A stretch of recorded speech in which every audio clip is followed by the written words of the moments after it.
Okay, good afternoon, everyone. We're going to go ahead and get started today. Welcome to the April 18th meeting for the City of Erie Land Bank. And at this point, I'd like to seek a motion to approve the consent agenda and minutes from our meeting on March 21st. So moved. Second. Second, all in favor? Aye.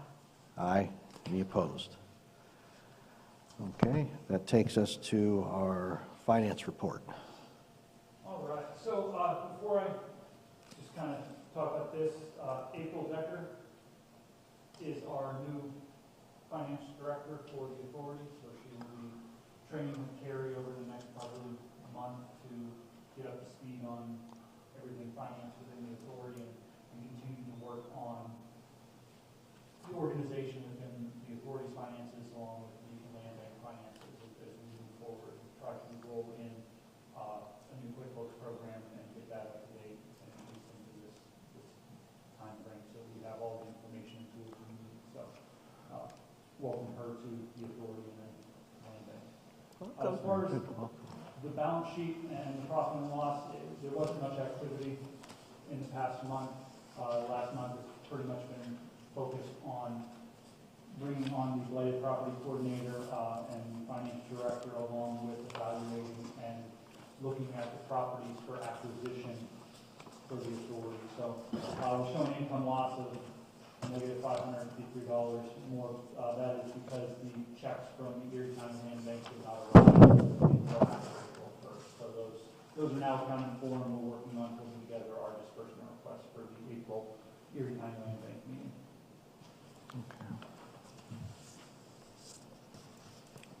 Aaron, or Chuck, while I was gone, I guess you had to sign all the checks? Yes. Yeah. Do you want to keep that, or do you want to go back to the 2 signatures? I think we should go back to 2 signatures just as a best practice. Okay. All right. Yeah, absolutely. That's our bylaws already. Yeah. Okay. Yeah. It's a good point. So is that something you would need to bring to us next month to formally move on, or? No, we'll just go notify the bank that we were reverting back to our previous agreement or resolution. Okay. If they need something else, yes, it'll be on the board. Okay, good. Thank you. Any questions on the finance report? Nope, that's all I have. Very good. Okay, we'll move on to citizens' comments. Did anyone reach out? Aaron? No, I've had nobody reach out Okay. wishing to speak. Okay, let's move on to the report of the executive director. All right, so I've provided just an update to the 2 work plans as we continue to move forward. And like I said, last month since the previous meeting has been consumed by the hiring of a couple staff members and just that need of time within the authority. So we continue to look at and work through just maintaining security of the properties and picking up trash that has been dumped on the properties throughout the winter time. As you can imagine, you know, our lots and properties are attractive to people who wishing to get rid of tires and TVs, couches and mattresses. So just been doing a lot of the maintenance issues as far as the lots go. And like I said, I mentioned that April and Mindy are on board now as far as to assist with the Erie Land Bank activities. So that's my report this month. I have a question. Yes, sir. Aaron, whatever happened to that case of that unit off of East 7th Street? We are still in litigation. Okay. It has been appealed to the Commonwealth Court, but it has also been placed in mediation by the state of Pennsylvania. And I can forward you on the solicitor's comments that was provided to the authority board last week that further detail a little bit more of the legal action going on there. Yeah, because I know one of the councilmen that called me, and I told him I'd get back to him.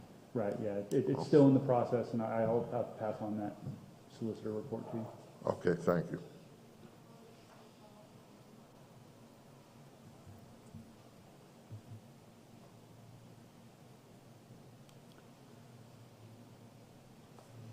Aaron, you can go ahead and give us solicitor's report too. I don't see. I did not, Gene, Gene did not pass one on, and I'm not, I know Tina, his paralegal, is out of the office this week, so his timekeeper is out of the office, so.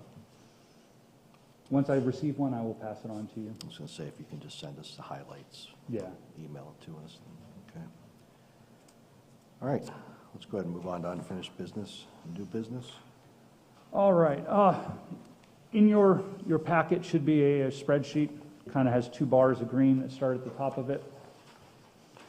This is the list of properties. Did you find it? Okay.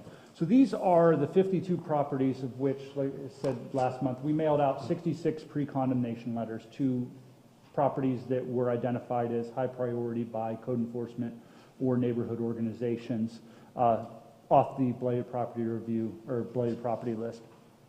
These 52 properties either did not respond to the pre-condemnation notice or the notices were returned undeliverable. So these would be the 52 properties that we are now going to look to add on to the 2022 work plan for the Erie Land Bank.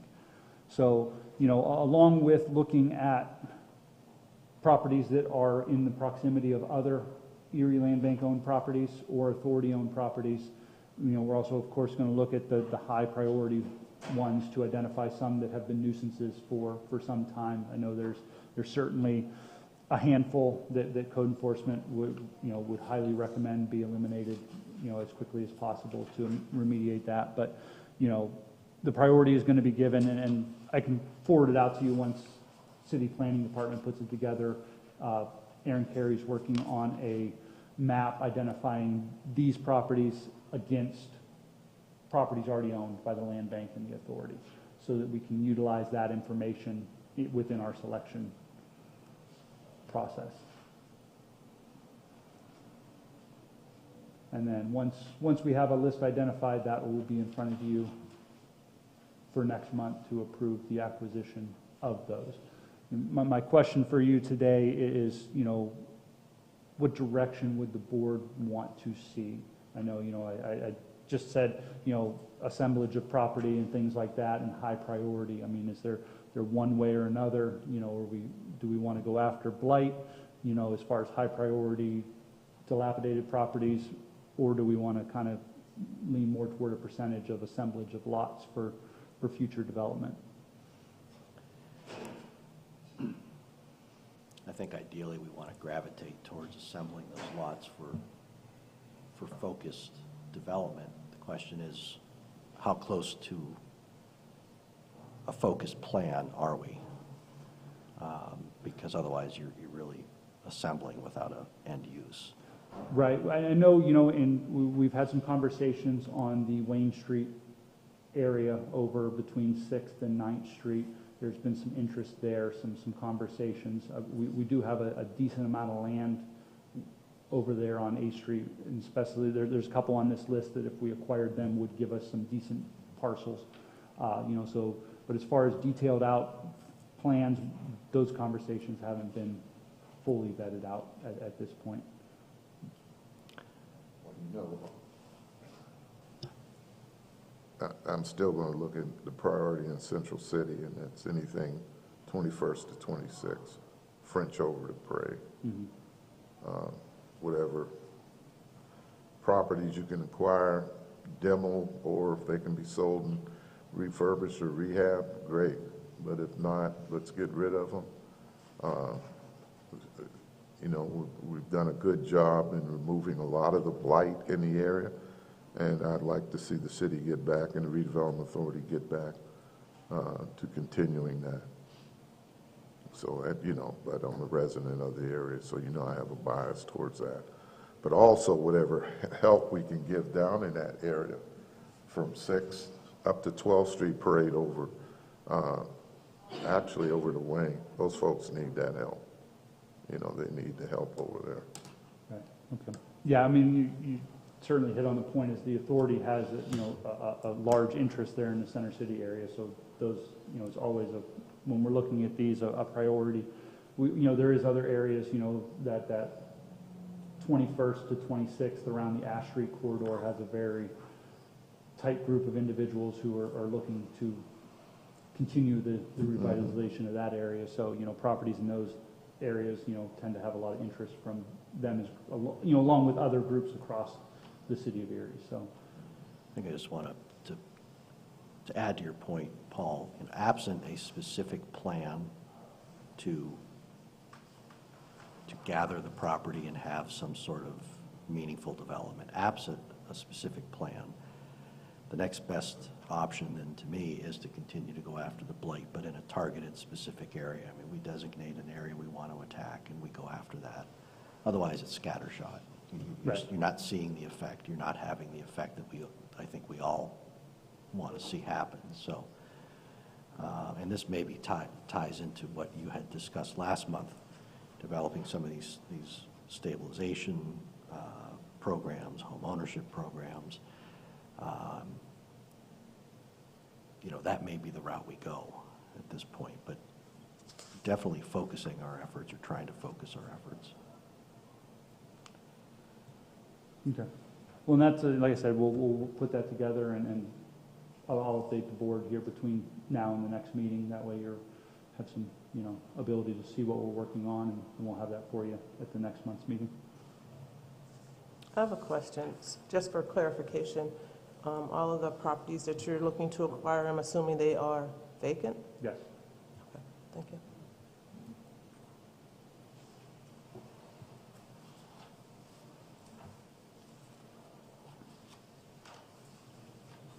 Okay. All right. You want to move on to property disposition? Yep, let's go ahead. Okay, so I'd put this on the agenda. I'd hope to have some more information, to continue on to our conversations from last month. We're still waiting on that loan piece to get final approval so that we can start to build out those plans and really have some more of that information that the board requested on the back end. But we're still going to work on the stabilization piece going into next month's meeting, as we talked last month. Now that Mindy is on staff, we're going to look at that stabilization as far as investment into the property versus, market study of what we could get out of it, so that the board has the ability to make, that educated decision on those properties. Not necessarily the ones that we feel we would want to rehabilitate and offer for home ownership, but some of the other ones, and where our money can be best spent. So between now and the May meeting, we'll have that information put together and able to be presented to you at that May meeting. Yeah, we should know here in a week or two if these programs are going to move Yes. forward or not definitively. So Yeah, which we'll be able to proceed accordingly after that. Is there anything, outside of that the board, from the last meeting had considered or wanted to see that we could add into that research, or just kind of move along with that market study piece?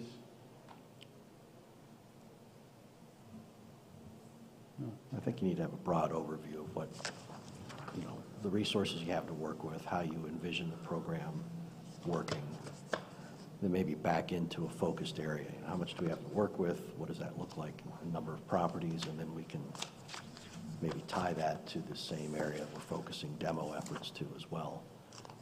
But I think we need to have an understanding of how many projects, how many closings a year does that look like? And then we can kind of draw it out from there. All right, we will work on that for you.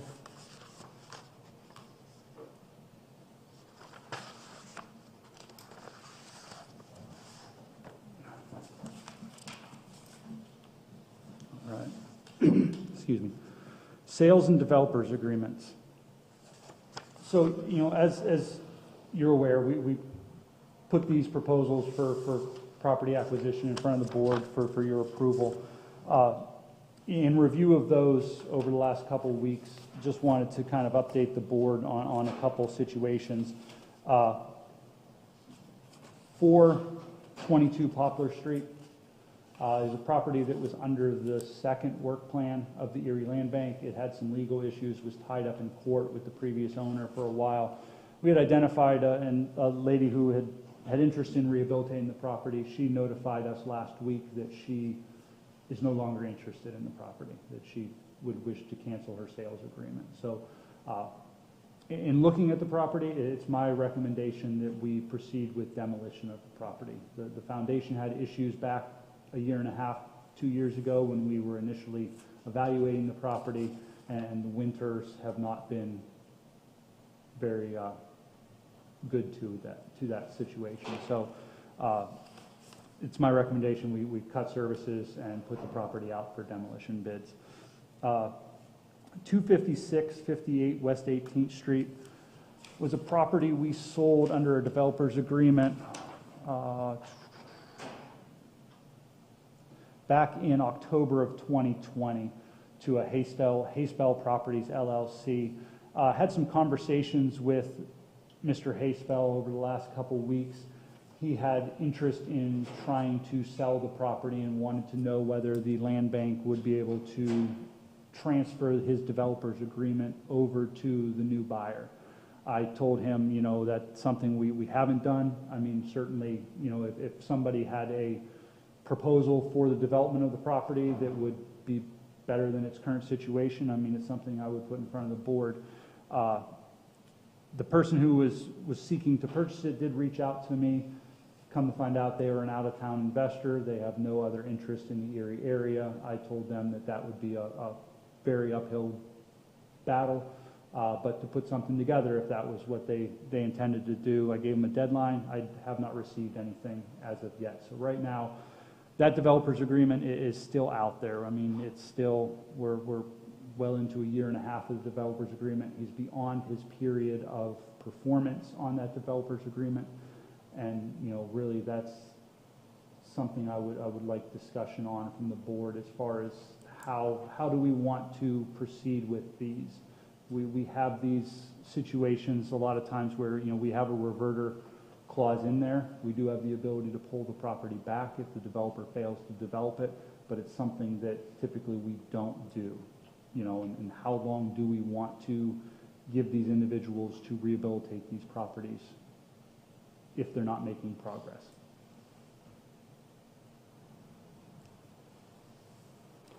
Well, right off the bat, oh, I'm sorry, go ahead, Paul. No, I'm just saying, as far as in the trade itself, I mean, they give them 60 days, 90, 120? For what? For, if they don't move on it. I mean, what do you usually do? Or does it just sit there? Typically, the developers' agreements have anywhere from 9 to 12 months of Okay. rehabilitation time frame in them. That's just the standard, dependent upon the property, of what we put in there. So, you know, he's well over his 12 months, and the property has not changed one bit since the sale of the property. Well, I think you'd use the reverter clause, wouldn't you? Yeah, that would be my thought. I mean, Yeah. we've got to see some kind of progress. I mean, I'd also like to have a discussion with our solicitor about whether or not it's feasible to have funds escrowed from a developer. Yeah. A modest amount that's escrowed. And if nothing's been done in 12 months, it doesn't have to be completed in 12 months, but if no improvements have been made, then they stand to lose a modest amount that's escrowed. We can't keep this circular door going where they're, and especially, and I don't know what the situation is with this property specifically, but if they stand a chance to profit by flipping this to an outside investor, that can't happen, in my view. Yeah, it sounds like people just getting a property and holding on to it for a year and then just walking away from it. And I agree with you, you know, some type of putting something in the escrow and, you know, will show that whether or not you truly intend on redeveloping a property or rehabbing it, as opposed to, I got a wish here and I can hold on to it for at least a year. And if I decide not to do anything, I just walk away from it. But in the meantime, it's still there. The problem's still there for the city and the redevelopment authority. right. And that's always my thought in looking at these, you know, along with some of the other ones, is that, you know, the mission of the land bank, and people still, have the ability to see that these were land bank properties. And if it's continuously a nuisance after we've had involvement in it, is that really the best picture we can paint for Yeah. what the land bank's doing for the neighborhood? Yeah, taking the property back is not enough. I think we need to, and maybe it's 2 tiers, but maybe for someone who is suggesting it's going to be their own personal home, maybe that escrow is $1,000, something. They got to have a little more skin in the game. If it's an investor, developer, that number's going to have to be higher. Maybe it's $2,500. I mean, we're not trying to create roadblocks, but there's got to be something There there. has to be a bite on there. There's Yeah, got to it's be some skin in the yeah. game. And then we probably need to look at, what happens in this type of situation where you have somebody who wants to maybe flip the property for a certain profit, I assume. Is there a clawback to, a certain amount of profit they're looking to make? We don't want to be in that position either, where people are grabbing properties, especially in the market we're in now, where they're grabbing properties maybe just to speculate and hope that somebody else comes along and they can make a quick buck. few thousand or whatever. So there's got to be a provision in there where that can get clawed back, or a percentage of that gets clawed back. So maybe those 2 items, an escrow and a clawback for anything they make on the margins within a certain amount of time.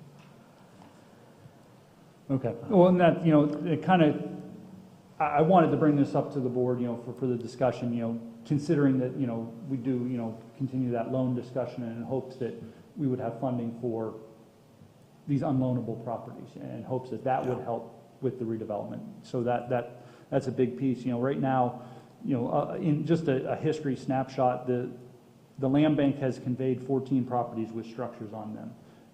As of today, only 1 of those properties has been rehabilitated for home ownership. 6 of those are owned by one of the neighborhood groups who has the intention to demolish at least 90% of those properties.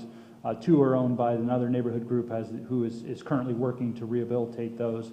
And there's 2, 3 properties that are kind of in the same situation as this West 18th Street property. They all have their different circumstances, but again, they're beyond, any period within their developer agreement. What group owns the 6 properties?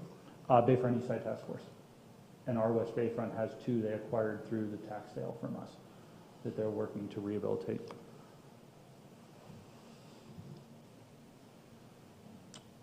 Well, thank you. I will work with the solicitor and try to get some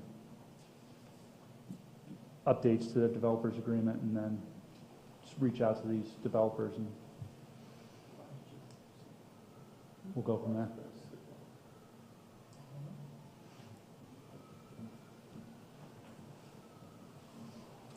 Move I on have to, a quick question. On the properties that were just mentioned, as far as the neighborhood groups who own them, is there a timeline as far as the rehabilitation for some of those properties, or exactly what are they going to be doing with them? the Bayfront Eastside Task Force properties, they are looking to demolish them. It's a matter of identifying the funding needed to demolish those structures. All of those were acquired through the judicial tax sale with the sole intent that they would be acquired and deeded over to them.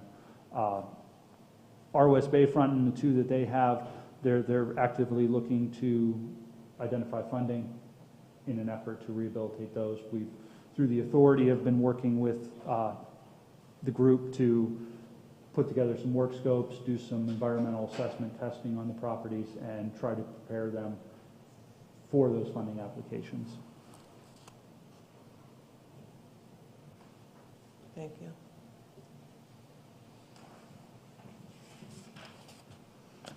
Okay, property donations. All right, so I know we've talked about it in the past, and I wanted to bring it back up, just so that we could continue and try to go through. I've been reaching out to some of the other land banks to see what they have as far as property donations. A lot of them have an application in which is filled out by an individual who wishes to donate a property, something we don't have, which is simple. We can put together an application in no time. But, I kind of provided the snapshot from our policies and procedures on property acquisitions. So, one of our sources of properties, outlined as number D is donation of private from private entities. So, in our policies and procedures, we can accept donations, and we have, and that's really where, we have the policy guidance to accept the donations. The part that I need clarification on is the tax issue with the properties. Now, we've accepted donations on 4 properties as a land bank, 2 of which have been free of taxes. Title searches came back good. We acquired them through donation for $1. The 2 other properties, one on 25th Street was acquired with no taxes, but we did assume and have to exonerate the city demolition lien on the property. So we had to go through that process of getting council to approve the exoneration of that city lien. And then the property on German Street was acquired with 3 years of back taxes. And if you're not aware, the land bank has the ability by resolution to exonerate and abate city and county taxes. And then the board approved that in 2019, and then we went to the school district and requested that they abate the school taxes, which was approved, and then we conveyed the property to an adjoining property owner following demolition. So we've kind of had all 3 different aspects of property donations. And we had that property on Warfel where we were hoping to acquire it through donation with her paying the taxes. The owner bailed on paying the taxes, so we canceled the donation of that property. But these come up every now and then. I just wanted to, before I go through the whole process of bringing something to the board, what is the board open to and what is the board willing to accept given those circumstances?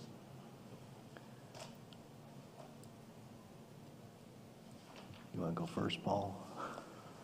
I don't know.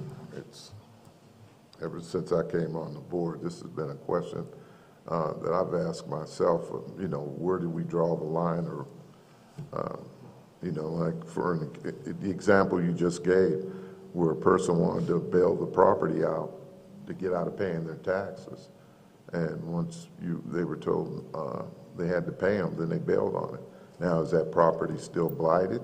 Is it still vacant? Is it still a nuisance? And if it is, then, we've lost that opportunity because she's not going to pay taxes. Mm-hmm. And we know that. I don't know. This is something that we really need to look into long-term and come up with a plan. Not one size is going to fit all. But I think I'd hate to see more of those come through here and come to the redevelopment authority. People who want to bail out because they don't want to pay the taxes. The property has gone down. They can't lease it. They can't sell it. What do we do? Right now, what are we doing? Looking at it piecemeal, property at a time to make a determination. And it's unfortunate because, you fell into the position, Aaron. It was happening long before you came on board. So I don't know. What do you guys think? What do you think, Joe? I agree with what Paul is saying, because if we start taking in all these donated properties, as he mentioned, if the homeowners are just looking to get rid of it, if it's blighted, and then now they don't have to pay taxes or anything on those properties, then the land bank is kind of stuck with all of those different properties. So I'd be concerned about how many donated properties that we acquire. Yeah, I think we need to make it as part of the policy that it's clear that it's the lowest priority. I don't think we want to rule it out completely because there may be a situation or a scenario at some point where, because it's part of a bigger plan or design, that we would want that property. So I'm always reluctant to close the door completely, but I think I would make it clear in the policy that you're at the bottom of the priority list, that we've got all these other priorities, whether it's stabilizing home ownership, targeting a certain area, and at the very bottom of that, we may look at a property that has liens, but it's going to have to be very compelling. So I think we just prioritize it clearly and let folks know there's a good chance that we're not going to have interest in your property unless you come clean with everything that's due. Okay, yeah, I mean, just to speak to Paul's comment on property on Warfel, it's on the 2022 judicial sale list. I mean, it's going to let it go to taxes, so it'll be on the tax sale list. It's still blighted. The other one that we had talked about in the past was Cochran. It's sold at upset sale to a new owner.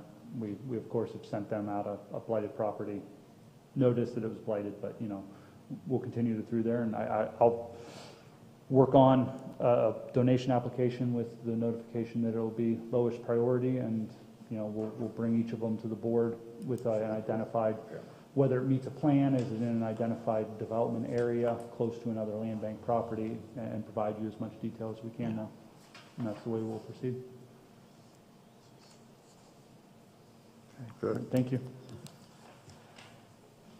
Okay, any other business? That is all I have.